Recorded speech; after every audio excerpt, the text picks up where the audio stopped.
কোটা সংস্কার আন্দোলনের শিক্ষার্থীদের উপর হামলা চালিয়েছেন ছাত্রলীগের নেতাকর্মীরা।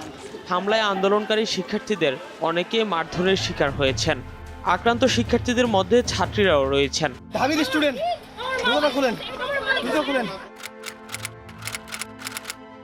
যদি আমি জুলাই 24টা একটু রিকল করার চেষ্টা করি, 17 তারিখ সকালে হচ্ছে আমরা মানে ডিউর স্টুডেন্টরা বিশেষ করে হল থেকে বের হয়ে ভিসি চত্বর গেছিলাম ভিসির পদত্যাগ বা হচ্ছে কোটার আন্দোলনটাকে ব্যাপকভাবে ছড়ানোর জন্য। তো তখন আমরা গায়েবানা জানাজা করি এবং ওই দিনকেই পুরো ঢাকা ইউনিভার্সিটি এবং জাহাঙ্গীরনগর ইউনিভার্সিটি ক্র্যাকডাউন করা হয়।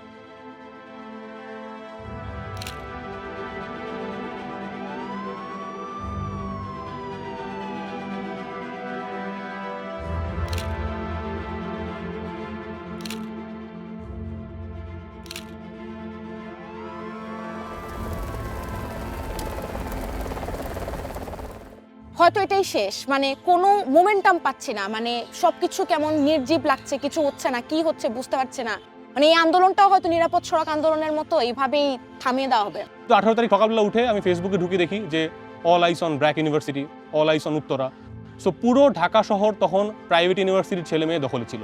18 জুলাইতে যদি বেসরকারি স্টুডেন্টরা না নামতো আসলে কি হতো? আসলে এটা একটা ফ্যাক্ট। বেসরকারি বিশ্ববিদ্যালয় যদি না নামতো এই 5ই আগস্ট হতো না এবং স্বৈরাচার শেখ হাসিনার কোনো অবস্থাতেই সেটার পরিবর্তন হতো না এবং এই রেজিমে আগের রেজিমে থেকে যেত।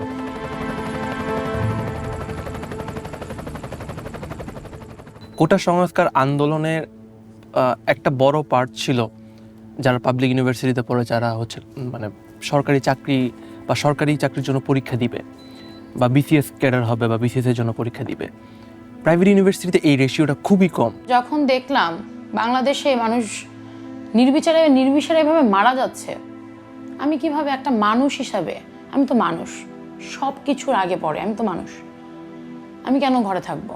একজন মানুষ হিসেবে সে যখন বাংলাদেশে জন্মগ্রহণ করে তার কিন্তু এই দেশের প্রতি একটা দায়বদ্ধতা অটোমেটিকলি তৈরি হয়ে যায়। যখন এই আন্দোলনের সময় আমরা দেখতে পাচ্ছি যে আমার দেশে মানুষকে মারা হচ্ছে, আমার ভাইদেরকে মারা হচ্ছে, ঢাকা ইউনিভার্সিটি আমার বোনদের রক্তে রঞ্জিত করে দেওয়া হচ্ছে, এই সময় আসলে একজন প্রাইভেট ইউনিভার্সিটি স্টুডেন্ট বলেন আর যে কোনো সাধারণ মানুষ বলেন তারা কিন্তু চুপ করে বসে থাকতে পারবে না। আমরা দেশের স্বার্থে নেমেছিলাম, আমরা আসলে আমাদের ভাই, আমরা আসলে প্রাইভেট পাবলিক এইভাবে করিনি, মানুষ আমাদের ভাই, দেশের নাগরিক, তাদের জন্য আমাদের নামা লাগবে। একটা মানুষ যখন একটা সত্য জিনিস নিয়ে লড়াই করতে নামে তখন তাকে দাবিয়ে দেওয়া হচ্ছে বা দাবিয়ে দেওয়ার চেষ্টা করা হচ্ছে। তো এইটা যখন আসলে ওরা বারবার চেষ্টা করছে যে না দাবাই দিই, ও কথা বলছে গলা চেপে ধরি, আমরা না তত বেশি আরো ফুয়েল পেয়েছি, আমরা আরো দ্বিগুণ শক্তিতে আসলে ঝাঁপিয়ে পড়েছি।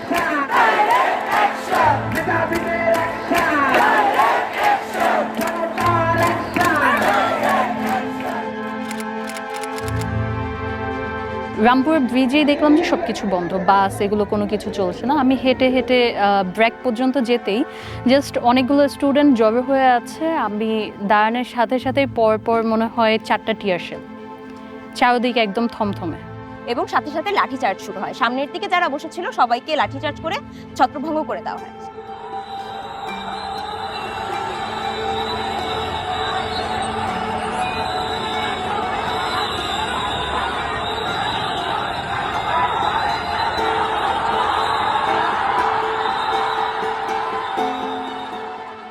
তারা হচ্ছে ওই সাউন্ড গ্রেনেড বা স্মোক গ্রেনেড থ্রো করছে, স্মোক গ্রেনেডের উপর দিয়ে তারা হচ্ছে 2টা লাঠি বাড়ি দিচ্ছে। এরকম মানে প্রথমে এরকম একটা ছোট ধাওয়া পাল্টা ধাওয়া হয়েছে। এক পর্যায়ে এসে তারা হচ্ছে ফুল ফ্লেজেডলি রাবার বুলেট বলেন বা প্যালেট গান বলেন সেটা ইউজ করা শুরু করছে। কানাডিয়ান ইউনিভার্সিটি এবং ব্র্যাক ইউনিভার্সিটি কাছাকাছি, সেদিক থেকে পুলিশের ধাওয়া পাল্টা ধাওয়া আসছে এবং তারা অগোচর অকপট এরকম ফায়ার করতে করতে আসছে। পাশে কোনো লোকজন ছিল না, লোকজন দাঁড়াতেই পারবে না, তারা ফায়ার করতেছে।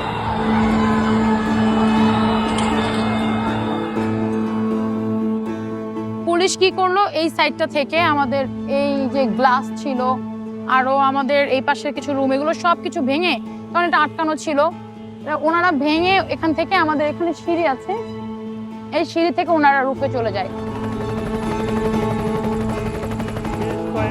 কিন্তু আহত হয়েছেন।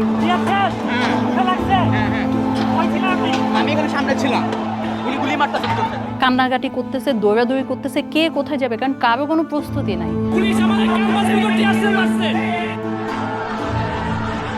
ব্রাকের সামনে থেকে অনেক ছেলেপেলেরা এত আহত হয়ে গেছে, এত রক্ত, হাঁটতে পারছে না। একটা ছেলে একটা লাঠি কোনো রকম রাস্তায় পেয়েছে, ওটা দিয়ে ভর দিয়ে হাঁটছে, তারপরে সে রাজপথ ছাড়ছে না। এটা যে কি আবেগ, কি অনুভূতি আমরা তখন ফিল করতে পেরেছি।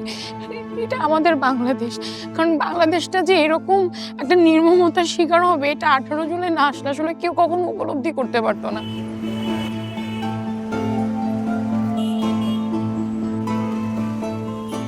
18 জুলাই উত্তরায় রীতিমতো গণহত্যা চলছে।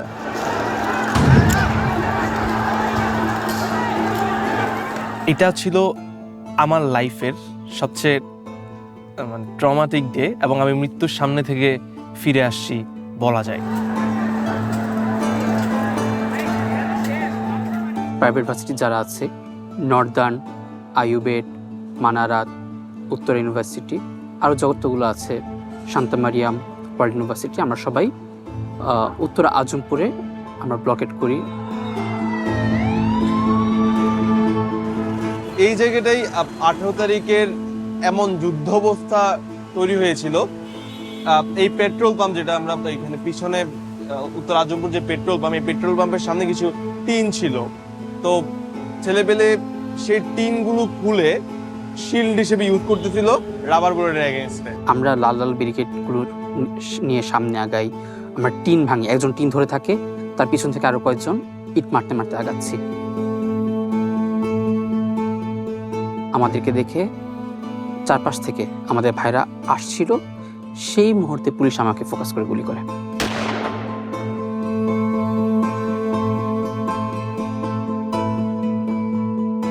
আমার কাছে মনে হচ্ছিল যে হয়তো আমার মাথায় লাগছে বা মাথার খুলি উড়ে গেছে, কারণ তখন আমি চারপাশ সব অন্ধকার দেখছিলাম।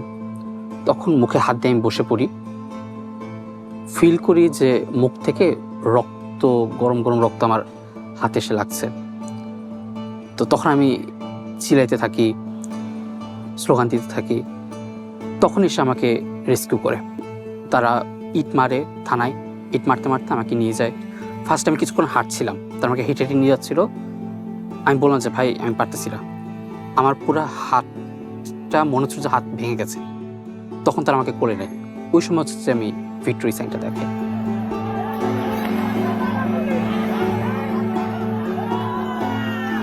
মেডিকেল সেন্টারে যখন হচ্ছে হামলা বেশ মাঝামাঝি পর্যায়ে বারবার আমাদের আক্রমণ করা হচ্ছে, বারবার স্টুডেন্টরা মেডিকেল সেন্টারে এসে ফার্স্ট এইড নিয়ে আবার রাস্তায় নেমে যাচ্ছে। তো আমরা যখন মেডিকেল সেন্টারে ঢুকি তখন আমি দেখতে পাই যে আমার সাথে যে সহযোদ্ধারা আছে সবার পুরো শরীর হচ্ছে ঝাঁঝরা হয়ে গেছে পেটাল বুলেটসে। গোলাগুলির এই খবরের একটু পরেই আমরা দেখতে পাই একটা স্ট্রেচার, যেটা হচ্ছে একটা মানুষ শোয়া, এবং তার উপরে যেই ছেলেটার কাঁধে একটা পতাকা ছিল সেই পতাকাটা তার মুখের উপর দেওয়া। তো হুট করে ফোন আসলো যে ব্র্যাকের ভিতরে নাকি লাশ ঢুকছে। ব্র্যাকের অথরিটি বললো, আমি বললাম যে আমি তো দেখি নাই। তখন বললো তুমি একটু মেডিকেল সেন্টারের সামনে যাও। যখন মেডিকেল সেন্টারের সামনে গেলাম তখন দেখলাম একটা নিথর দেহ পড়ে আছে এবং তার উপরে বাংলাদেশের পতাকা দেওয়া। তখন আমি বুঝে গেছি ওটা জিল্লুর রহমানের লাশ।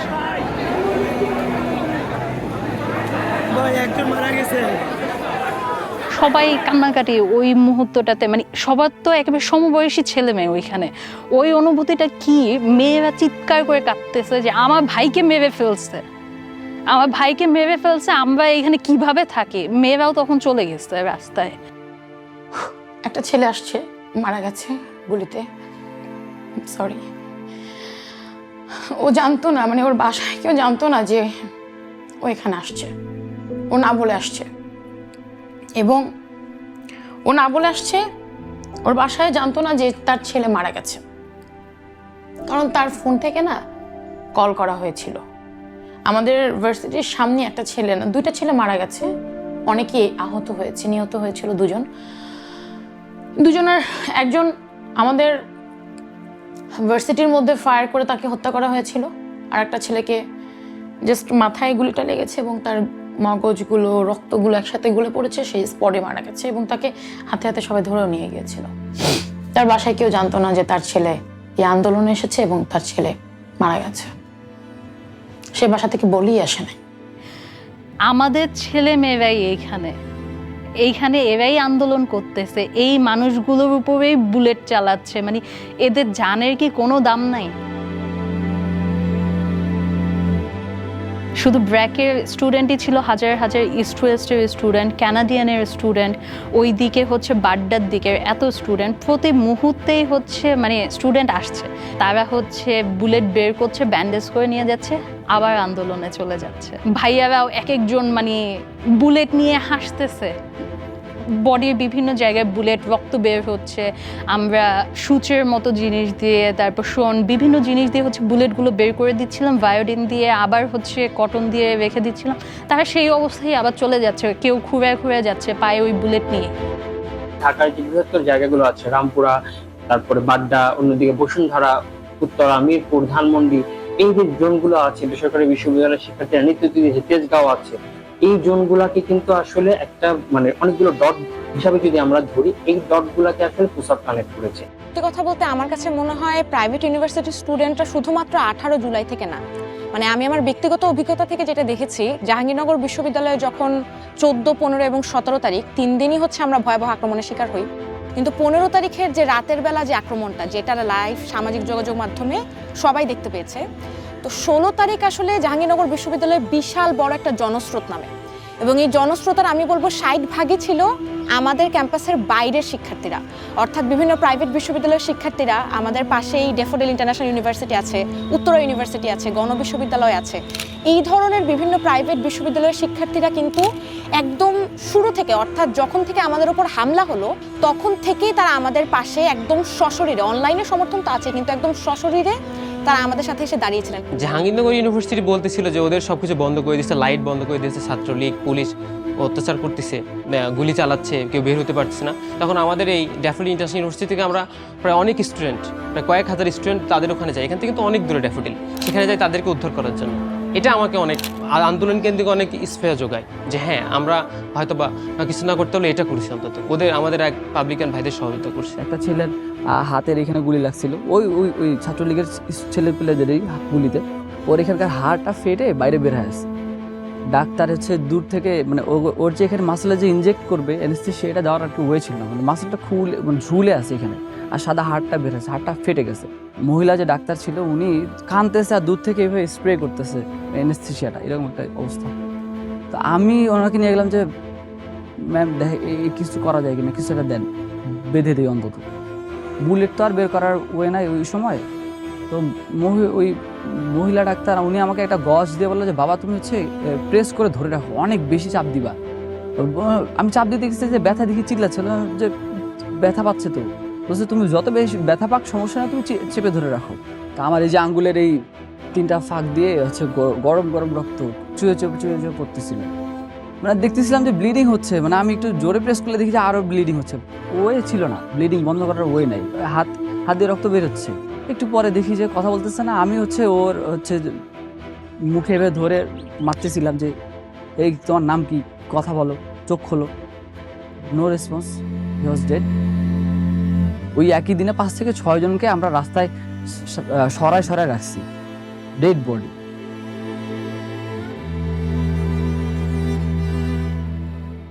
আমরা যখন 18 তারিখ আন্দোলন শেষ করে বাসায় ফিরি, বাসায় গিয়ে দেখি যে মানে পুরোপুরি ইন্টারনেট শাটডাউন হয়ে যাচ্ছে ধীরে ধীরে।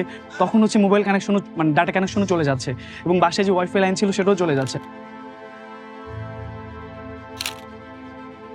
একটা বড় ব্যাপার হচ্ছে আপনি দেখবেন কিনা প্রাইভেট ইউনিভার্সিটির ছেলেরা কখনোই মানে কি বলবো যে ডিসকানেক্টেড ছিল না।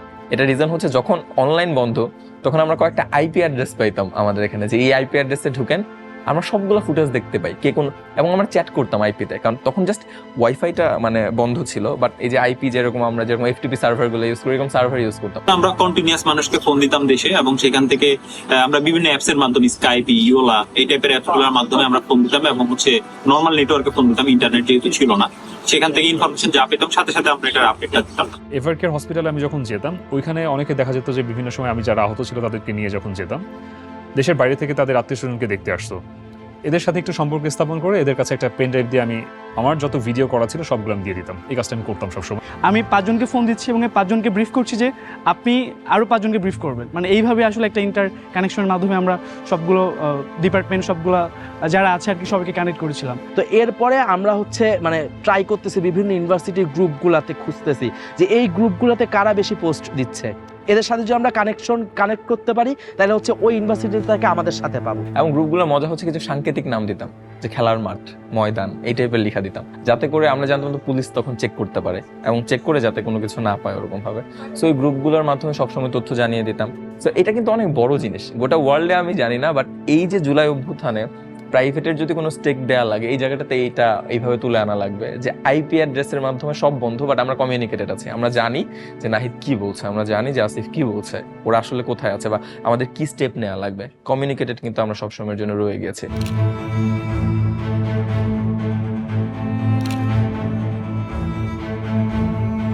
তো আমার মনে আছে আমি যখন রাতে হলে ফিরি এবং আমার হলে থাকা এক বন্ধুকে আমি জিজ্ঞেস করছিলাম যে আজকে সারাদিনের কি আপডেট। মানে ও কাঁদতে কাঁদতে আমাকে সবগুলো ফুটেজ দেখালো যে ব্র্যাক বিশ্ববিদ্যালয়ে কিভাবে হচ্ছে পুলিশ ঢুকে গুলি করছে, কিভাবে হচ্ছে হেলিকপ্টারে করে নিয়ে যেতে হচ্ছে। আমি বলবো দ্য ব্রেভারি, মানে যে সাহস আমরাও দেখাতে পারি নাই তখন, তারা পুলিশের সামনে দাঁড়িয়ে মানে পুলিশকে হচ্ছে একদম প্রতিহত করছে। এবং আমরা দেখছি যে ছাত্রলীগকে, যুবলীগকে প্রতিহত করছে ওই জায়গায় দাঁড়িয়ে সবাই, ছেলে মেয়ে সব শিক্ষার্থীরা। তো সেই কারেজটা যদি না থাকতো, সেই সাহসটা যদি আমরা না পাইতাম, এবং ওইটা জানার পরে ওই ফুটেজগুলো দেখার পরে আমার কাছে মনে হয়েছে যে আন্দোলন থামানো যাবে না।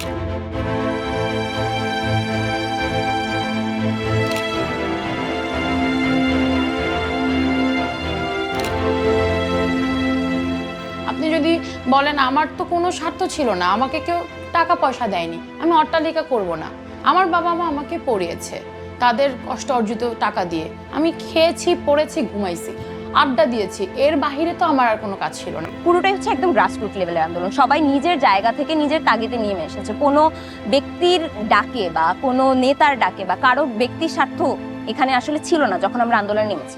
ইন্ডিভিজুয়ালি প্রত্যেকটা মানুষ, প্রত্যেকটা বিশ্ববিদ্যালয়ের শিক্ষার্থী, প্রত্যেকটা শিক্ষক এবং দেশের সাধারণ প্রত্যেকটা মানুষ আসলে অনুভব করেছে যে না আসলে যে বিগত 15 বছর ধরে স্বৈরাচারের দমন পীড়নের ভিতরে আমরা আসলে সময় অতিবাহিত করেছি, আমাদের আসলে একটা শক্ত জবাব দেওয়ার সময় এসেছে। তো এই অনুধাবনটাই আসলে আমাদেরকে এই আন্দোলনে নিজেদেরকে সম্পৃক্ত করার ব্যাপারে মোটিভেট করেছে। যখন আমরা জানি আমরা সবাই ফুল ফোর্সে নেমে আসলে আমরা একটা সাকসেস পাবো, সেই জন্যই লাস্ট সুযোগটা ছিল প্রাইভেট স্টুডেন্টদের জন্য। আমরা প্রাইভেট স্টুডেন্টরা শেষ সময় পর্যন্ত নামি এবং আলহামদুলিল্লাহ আমরা আসলে 5ই আগস্টের সেই বিজয়টা, কাঙ্ক্ষিত বিজয়টা আসলে অর্জন করি। পুরো জুলাই মুভমেন্টে আমি দেখেছি যে আমাদের ভার্সিটির মেয়েদের উপস্থিতি খুবই লক্ষণীয় পর্যায়ে ছিল, যে ওভাবে আলাদা করা যাচ্ছিল না যে ছেলে বেশি বা মেয়ে বেশি, খুবই সমান তালে তারা এসেছিল। একটা জিনিস থাকে যে এইসব মারামারি কাটাকাটির ভিতরে সাধারণত ছেলেরা যাবে, মেয়েরা এইসব জায়গায় কেন যাবে, এই ব্যারিয়ারগুলো কাটিয়ে উঠেও অনেকে বাসায় অনেক ঝামেলা করেও এই আন্দোলনে এসেছে। One of the main masses of the people who delivered July or August, the private universities, শুধু প্রাইভেট ইউনিভার্সিটি স্টুডেন্ট না, ওয়ার্কিং ক্লাস মানুষ, মাদ্রাসা স্টুডেন্ট, তাদের কিন্তু ওইভাবে স্টেক হওয়ার কোনো চ্যানেল নাই। প্রাইভেটের স্টুডেন্টরা, স্পেসিফিক্যালি প্রাইভেটের স্টুডেন্টরাও যাতে দেশ গঠনে একদম প্রত্যক্ষভাবে ভূমিকা রাখতে পারে এরকম কোনো ধরনের একটা এক্সেস তৈরি করে না। সেটা রাজনীতিতেও হতে পারে, সেটা আসলে পাবলিক সেক্টরগুলোতেও হতে পারে, প্রাইভেট সেক্টরগুলোতেও হতে পারে। প্রাইভেট হোক, একজন বিহারি হোক বা একজন মাদ্রাসার শিক্ষার্থী হোক, পাবলিকের হোক, একজন রিক্সাওয়ালা হোক, যেই হোক, এই আন্দোলনে যেই আহত হয়েছে, যেই শহীদ হয়েছে, তাদের সকলকে প্রপার মর্যাদা দেওয়া উচিত। পরবর্তীতে যদি যে কোনো গভর্নমেন্ট, যে গভর্নমেন্টে আসুক না কেন, যারা হচ্ছে জনগণের ম্যান্ডেট নিয়ে নির্বাচিত সরকার হবে, তারা যেন কখনো জনগণের গায়ে যেন হাত না তুলে। ঢাকা শহরের প্রত্যেকটা দেয়ালে যে গ্রাফিতি হয়েছে সেখানেই সবাই বলে দিছে যে তারা আসলে কেমন দেশ চায়, যেখানে বৈষম্য থাকবে না, যেখানে হচ্ছে আমরা যেই মনে করেন সিস্টেম্যাটিক অপারেশন দেখে আসি সেটা থাকবে না। নতুন বাংলাদেশকে তারা যাতে মানে স্বাগত জানাইতে পারে, ওই বাংলাদেশ যাতে আসে, ওই সিওরিটিটা যদি আমি কখনো পাই, আজকে একবার না, যদি 10 বার জুলাই আসে আমি 10 বার জুলাই ছাড়তে পারি। আমাদের যারাই মাঠে ছিল সবারই ভাষ্য ছিল যে যত কিছুই হোক আমরা মাঠ ছাড়বো, এবং যারাই আহত হয়েছে, যারাই গুলি খাইছে, ভাই আমি মরে গেলে মরে যাই, কিন্তু আপনারা এই খুনি হাসিনার পতন করে তারপরে মাঠ ছেড়ে যাবেন। আম্মুকে ভালো করে না বলে আমি চলে আসছি। জাস্ট আসার সময় আমার ছোটো বোনকে বলে আসছি যে আম্মুকে দেখে রাখিস, আর আমার যদি লাশ আসে এই লাশ আমাকে পতন না হওয়া পর্যন্ত এই লাশ যেন দাফন না করে।